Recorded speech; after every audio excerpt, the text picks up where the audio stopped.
واجبات کے سلسلے میں دو باتیں کل عرض کی آپ کی خدمت میں کہ واجبات نفسی اہم ترین واجبات ہوتے ہیں. واجبات نفسی یہ ہے کہ بعض ایسی واجبات ہیں کہ خداوند متعال کو براہ راست وہی واجبات چاہیے. خداوند متعال نے طلب کیا ہے، ہمیں مکلف بنایا ہے، جیسے نماز، جیسے روزہ کی خود یہی اعمال مطلوب ہیں پروردگار عالم کے لیے. تو لہٰذا ایک واجب سب سے پہلے نماز ہے. کل عرض کیا آپ کی خدمت میں، تو عرض کیا کہ ہر صورت میں کوشش کریں کہ نمازیں ہماری ادا ہو جائیں. اگر قضا ہوئی ہیں بر وقت ان نمازوں کو بچا لائیں. قضا نہ رہے، سیر و سلوک میں، تہذیب نفس میں اور خودسازی میں اولین قدم ہے کہ نمازیں بر وقت ادا ہو جائیں.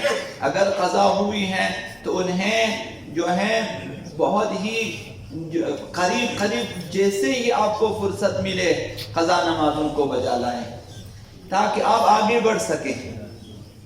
اگر روزے قضا ہیں، نمازیں ہماری قضا ہیں، اگر بہت ساری واجبات قضا ہیں اور ہم چاہیں کہ خدا متعال کی طرف تیزی سے بڑھیں، یہ ناممکن ہے. اس لیے سر فہرست ہے. دوسری چیز، دوسرا واجب جو آج عرض کروں گا روزہ ہے کہ روزہ واجبات نفسی میں سے ایک واجب ہے. ماہ مبارک رمضان میں عبادت کا ثواب کئی گنا بڑھ جاتا ہے، یہ بھی روزے کی وجہ سے ہے. گرمی میں روزہ رکھنا جہاد کا ثواب رکھتا ہے، یہ روزے کی اہمیت یہ پیغمبر نے سامنے فرمایا. اور روزہ بدن کی زکوٰۃ ہے. اگر ہم مؤمنین چاہیں کہ بدن کی زکوٰۃ نکالیں تو روزہ رکھنا چاہیے. کم از کم ماہ مبارک رمضان کے روزے قضا نہ ہو جائیں. اور روزہ آتش جہنم کے لیے ڈھال ہے، سپر ہے. روزے کی اہمیت یہ پیغمبر نے سامنے فرمایا. مومن کے اخلاص کا امتحان ہے.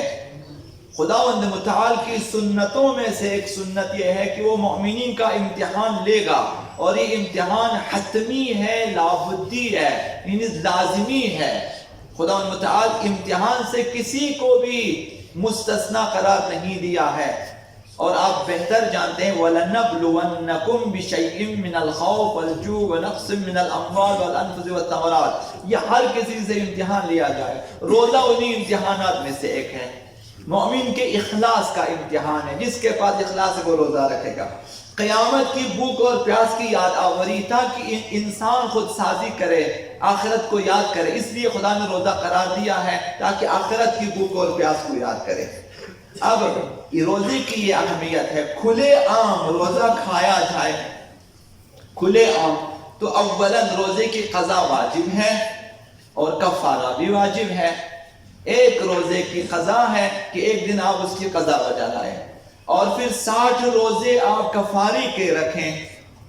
60 روزے کفارے. ایک روزہ عمدن جان بوجھ کر کھانے کی یہ سزا ہے، اور یہ سزا سے ہٹ کر ہے. یہ صرف ابھی یہ تکلیف ہے، اس کے بعد سزائیں ہیں. کھلے عام روزہ کھانے پر اگر اسلامی حکومت قائم ہو، اگر قاضی شرعی موجود ہو، تو پھر کھلے عام روزہ کھانے کا کفارہ کے علاوہ 25 کم و بیش 25 کوڑے اس کی سزا ہے کہ 25 کوڑے مارے جائیں. دوسری مرتبہ اگر اس نے پھر روزہ کھایا، سر عام کھایا، سب کے سامنے کھایا، تو پھر دوبارہ سے 25 کوڑے مارے جائیں گے.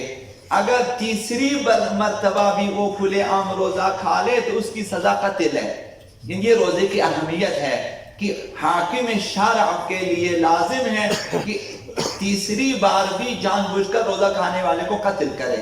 اب جب شریعت میں کسی کو قتل کیا جائے جرم کی بنا پر تو اس کا ٹھکانہ معلوم ہے، اس کا انجام پھر معلوم ہے. حضرت آقا امام جعفر الصادق علیہ السلام نے یہ دو مختصر حدیثیں آپ کی خدمت میں عرض ہوں گی. من زنا خرج من الایمان. ایک شخص اگر زنا کرتا ہے تو ایمان کے دائرے سے خارج ہو جاتا ہے، یعنی اس شخص کو آپ سمجھے بے ایمان ہے.